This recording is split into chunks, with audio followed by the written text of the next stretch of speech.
Hello, I am Atar Hashmi. This lecture is all about the previous lecture we have created 1 and 2. I am just mixing up, and today I am going to show you the practical things like how program files are created and how it is converted to object file. You will see the demo on a computer system. Second thing, I am using the Windows operating system, and I will try to show you the online compiler as well as the Linux subsystem which is available on Windows. Second thing is that what is the difference between compiler and interpreter? We will understand that too. How compiler works and how interpreter works in your computer system. We will discuss this too. So after finishing this lecture, we will move to the third lecture, that is linker and loader topic. So let's just get started with the practical sessions. I recommend to use PC or laptop for your practicals, and first you have to download this DevCpp from the official website.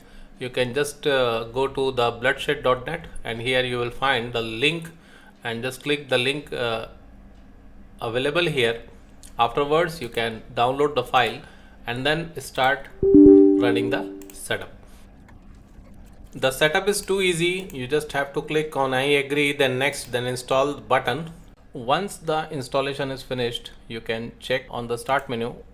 Here it is recently added Dev C++ is coming. Okay, now you can open it by the desktop shortcut as well as your start menu option, and you can pin this from here, pin to the taskbar, so later on you can use frequently this program. Okay, now as I said, from the compiler option you can go to the editor option, and you can choose the font size like 20, 30, so that there will be no burden on your eyes. Okay, create the new source file, this source file also known as your program file, and type your program.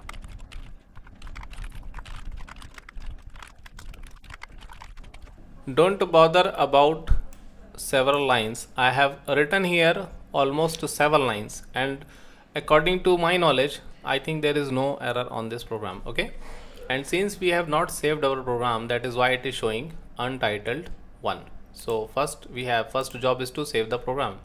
I am going to desktop and creating a folder here, cpp, and I am saving the file as prg01.cpp.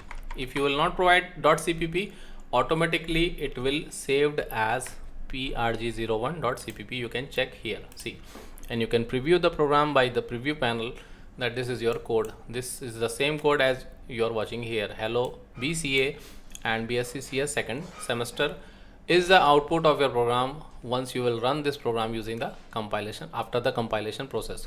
So now we will understand what is the compilation. You have to observe this window and you will see a magic, just like a magic, that another file is coming here. Okay, I am clicking on the execute button. Just a second. Yeah, here I am clicking on the compilation button. Okay, after execute, compile. Okay, the shortcut for this is F9 only. So after hitting the compile button, you will see here the object file is created, and here you can see the message no errors and no warnings. So as I said in my previous lecture, that if you do not have any sort of error on your program, it automatically creates the object file for you to run this. Okay, so now the project file, object file is created. Okay, now click on the execute button one more time. Here you have the second option, run. So after running this program, you are watching this message, hello BCA and BCA CS second semester, as I said before. So you have to take no tension about the code. Sir, what is this, what is hash include, what is using namespace, what is integer main? This is our other job. Okay, this is, you just have to consider that this is a code. Okay, and I am here to explain you the code line by line, but later on. Today what I am explaining you, this is just a source code, and the source code is correct. That is why it is creating and compiling object code for you, so that you can run this on Windows. So this is the concept of compilation. I hope you understand. Okay, now I am opening a interpreter for you, that is IDLE. This is IDLE of Python and it uses interpreter. Now you will see the difference between interpreter and the compiler. So I'm creating again a new file and typing a code for you. X is equal to 5 and print. I'm saving the file in the same folder, that is desktop, CPP and PRG01. So what will happen? PRG01.py is created. .py stands for Python. So this is the Python program. You have observed already that PRG01 creates PRG01.exe, that is executable file for Windows. But PRG01.py is not going to create any sort of object file. Why, sir? Okay, first let me show you the output.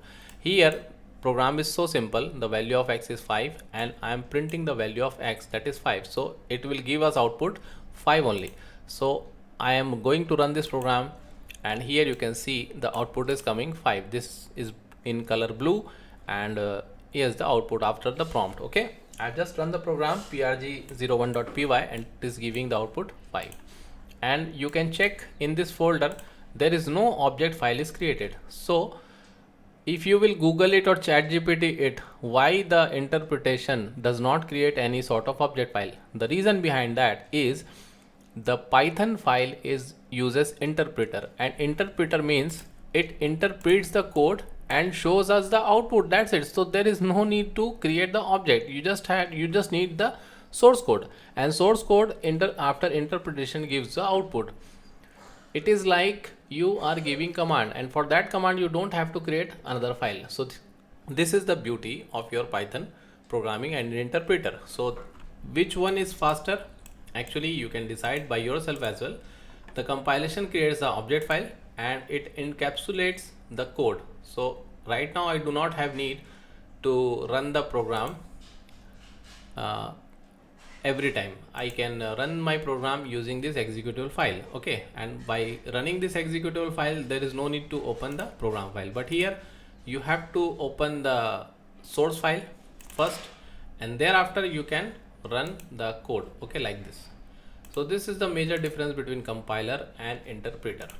So this is what I told you earlier, that I will explain you by the practical the difference between interpreter and compiler, and second thing the difference between program file and object file.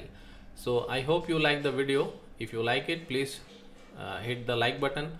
If you have any question, post it on the comment section, and if you are new to my channel and if you are not subscribed my channel yet, please hit the subscribe button. And thank you very much. See you on the next video, that is about linker and loader concept. Okay, I hope you enjoyed it. Thank you very much.